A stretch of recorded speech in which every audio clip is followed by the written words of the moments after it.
Japan to tighten borders for travelers from China. Iranian woman competes chess without hijab. Taliban use water cannon on women protesting. Zelenskyy seeks India Prime Minister Modi's help with peace formula. 17 African countries will hold elections in 2023. U.S. Rep-elect Santos admits lying about his credentials. 400,000 seafarers at risk of sailing ban in the Philippines. Happy birthday, James Webb Space Telescope.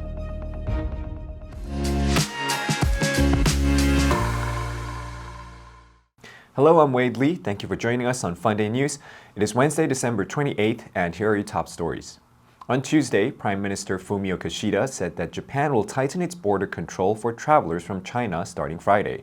All travelers from China, including Japanese citizens and returning foreign nationals living in Japan, as well as those who have been in China within the previous 7 days, will be tested for COVID-19 upon their arrival in Japan. Those who test positive will be required to quarantine at designated facilities for 7 days. Kishida also stressed that the latest measure is temporary. According to the Health Ministry, the quarantine period for those who test positive is expected to be 7 days if they have developed symptoms. For those who are asymptomatic, the period will be shortened to 5 days if they test negative on the 5th day. The number of flights from China will also be limited to guard against a sudden increase in COVID-19 infections in Japan. Kishida said arrivals from China, Hong Kong, and Macau will be limited to 4 airports: Narita, Haneda, Kansai International, and Chubu. While the Iranian government is executing protesters and arresting female supporters for the anti-government movement in the country, Iranian news outlet Khabar-Vartatsi and Etimad, in reports on Monday, said Iranian chess player Sarah Kadim had competed at the FIDE World Rapid and Blitz Chess Championship in Almaty, Kazakhstan, without a hijab. Photo posted by both outlets appeared to show her with no headscarf during the tournament. I'm Sarah Khadem-Ashari. I'm 17 years old and I'm playing for Iran. According to the International Chess Federation website, Kadem, born in 1997 and also known as Sarah Sadet Khadem-Ashari, is ranked 804 in the world. While news outlets posted her photo without a hijab, Khabar-Vartatsi also posted a photo of her wearing a headscarf but without saying if it was taken at the same event. This is the latest of several Iranian women to appear at the competitions without a headscarf since anti-government protests started. A group of women took to the streets in Herat, Afghanistan last Saturday, protesting against a Taliban order last week suspending all female students from attending university. The move came despite the Taliban promising, when it returned to power, that it would honor women's rights.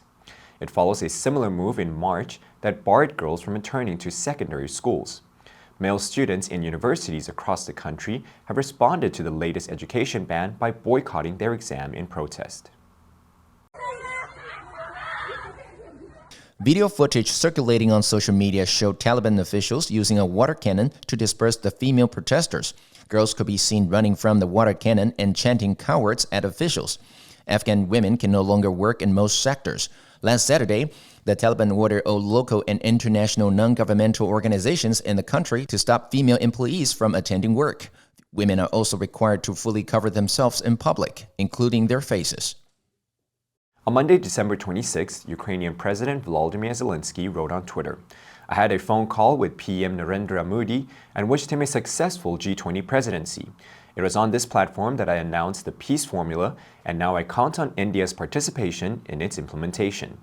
Last month, Zelenskyy asked the Group of 20 to adopt Ukrainians' 10-point peace formula to end the war. India holds the G20 presidency for a year starting this month. Zelenskyy's 10-point peace formula calls for withdrawal of Russian troops from Ukraine, release of prisoners, restoration of Ukraine's territorial integrity, and guarantees on nuclear safety, food and energy security. Confirming the phone call, the Prime Minister's office in New Delhi said Prime Minister Modi strongly reiterated his call for an immediate cessation of hostilities and said that both sides should revert to dialogue and diplomacy to find a lasting solution to their differences. It starts with one thing. In the end, it doesn't even matter. Better world, better world.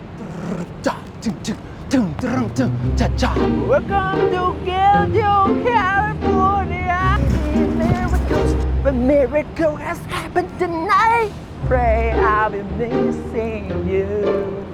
Heal the world, make it a better place for you and for me and the entire human race.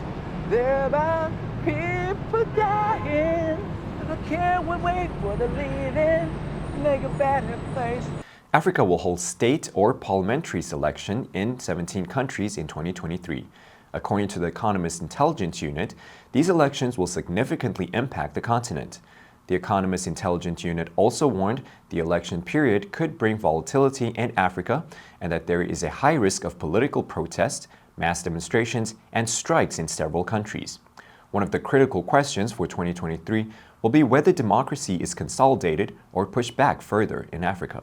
As preparations towards the 2023 general elections continue to gather momentum, the vice presidential candidate of the Labour Party, Dati Babamet, is... London-based think tank Chatham House said the key elections to watch are in Nigeria, South Africa, the Democratic Republic of Congo, and Zimbabwe, with violence likely in some of these countries. It said the continent's crises will persist in 2023, especially in the Sahel, particularly in Mali and Burkina Faso, but also in Niger. The Institute for Security Studies said the Nigerian elections are really important because it's one of the largest economies on the continent, and Nigeria is struggling with security issues.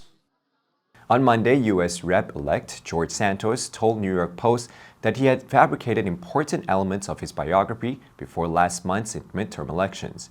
Santos told New York Post that he had not worked directly for Goldman Sachs and Citigroup, saying that a company he did work for did business with both of them. He also said he had not graduated from Baruch College, nor from any institutions of higher learning, but he was quoted as saying, "I am not a criminal." What more do we need to see? 6 words at the center of yet another group's call for Congressman-elect George Santos to step aside. The 34-year-old Long Island Republican was elected to replace Democratic New York Rep. Tom Suozzi, who did not seek another term. He defeated Democrat Robert Zimmerman by 8 percentage points in what was regarded as a toss-up race. Santos' background had come under question due to reporting from the New York Times. His lawyer said the Times reporting constituted a smear, but last Thursday, Santos tweeted, "To the people of #NY03, I have my story to tell, and it will be told next week." More than 400,000 Filipino seafarers have been on edge since an audit conducted by the European Maritime Safety Agency, or EMSA, indicated that the Philippines have not been complying with international maritime safety standards. The European Commission will ultimately decide the seafarers' fate following the EMSA audit. If the Commission upholds the findings, it may no longer recognize the seafarers' competency certification, which would prohibit them from working on European Union-flagged vessels, effectively leaving them jobless.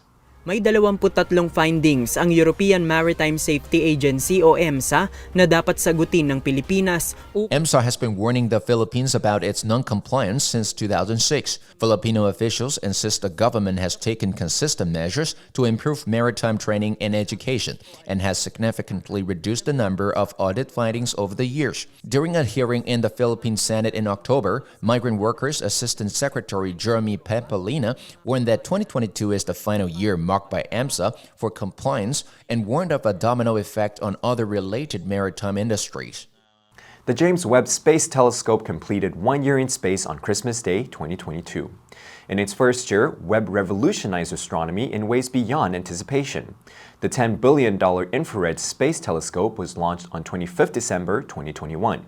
It took a month to reach its destination, the L2 Lagrange point, 1 million miles away, and 5 more months to calibrate and prepare for science observations.